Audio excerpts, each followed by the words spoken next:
In this lesson, we'll learn how we can start to convert surface meshes into polygons. Okay, so during this lesson, I'm going to continue working on my wing here.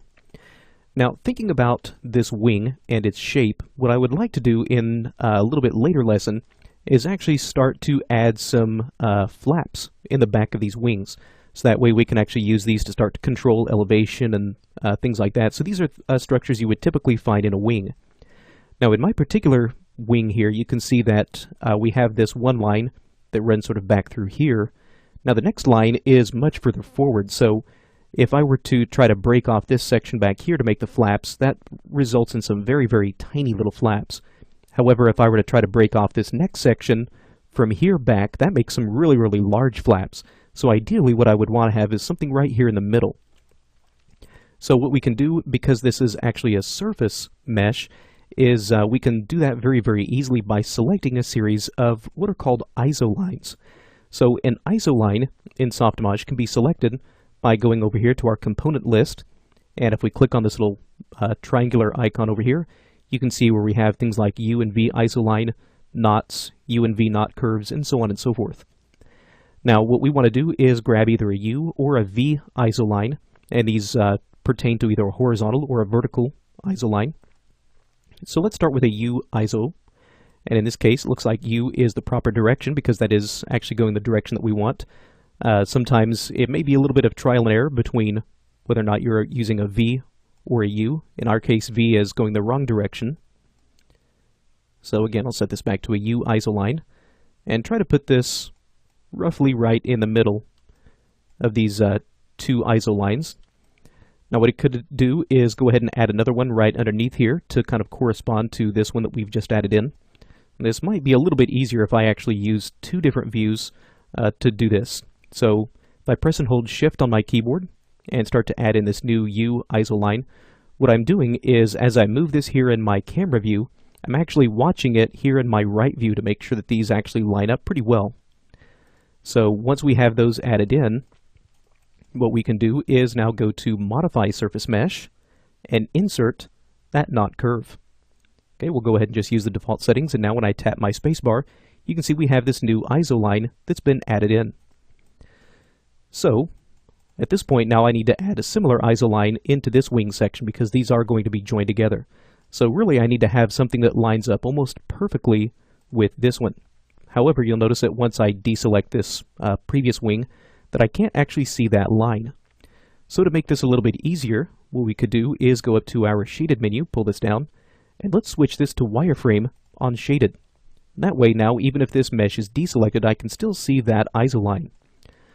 So now with this second piece of the wing selected, once again, we can go to U isoline, and come in here and add one, and I'll try to place this to where it matches up very, very closely with this existing isoline that we placed on this other wing over here. So just get that lined up as best we can. And now I'll swing back to the underside here, press and hold Shift, and align another one down here. There we go.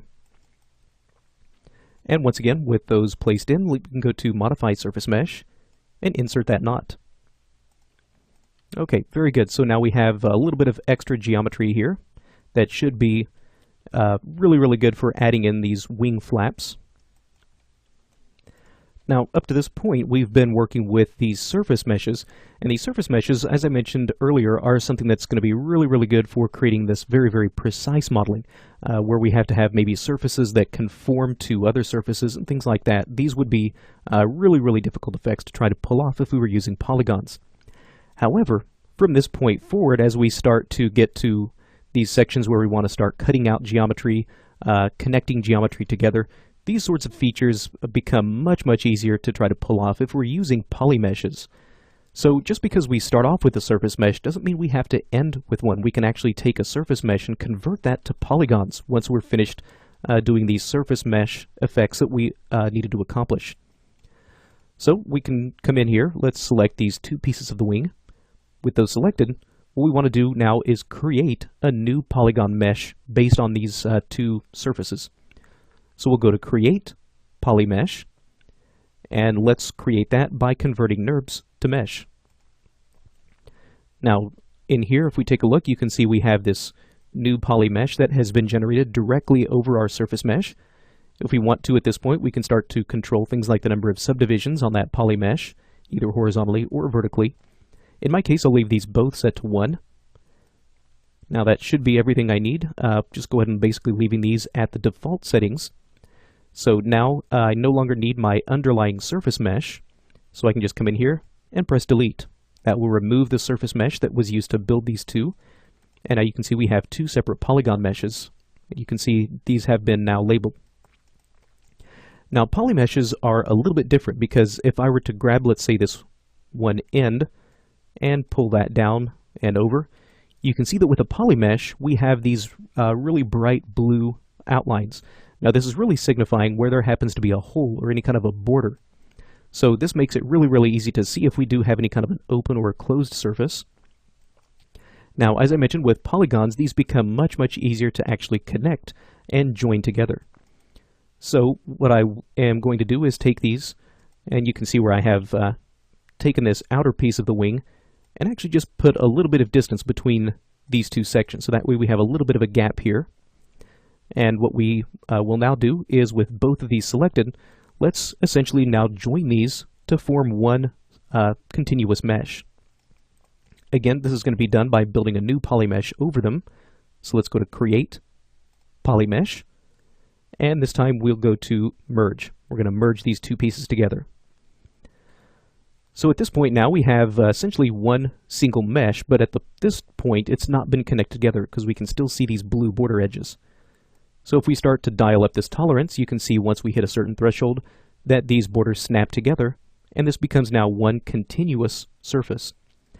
Now in my case, I really don't want these to just simply join together. What I'd like to do instead is actually have a row of polygons that gets created right between those, so we wind up with this nice narrow little strip of polygons. So to do that, instead of just simply cranking up my tolerance, we can also check on this blend option. With this blend option in place, you can see what that will do is, instead of just simply connecting them together, it actually sort of bridges them with a new strip of polygons. And that's really what I want. Now again, keep in mind that anytime we perform these new create operations, it's not just simply building a new surface, it's actually leaving the old one behind. So if I were to grab this new polygon and pull that down, you can see we still have the original polygons that were used to build the surface. So at any point where you go through this process, it's going to be very important, once you have your surface built, to come in here and press delete. And that will delete any kind of input meshes that were used to create this new piece of geometry. And there we go. So now we have this new solid wing that is now built entirely out of polygons.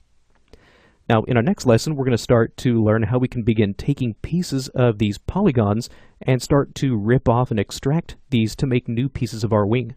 So we'll learn how we can start to now work with these polygon surfaces in our next lesson.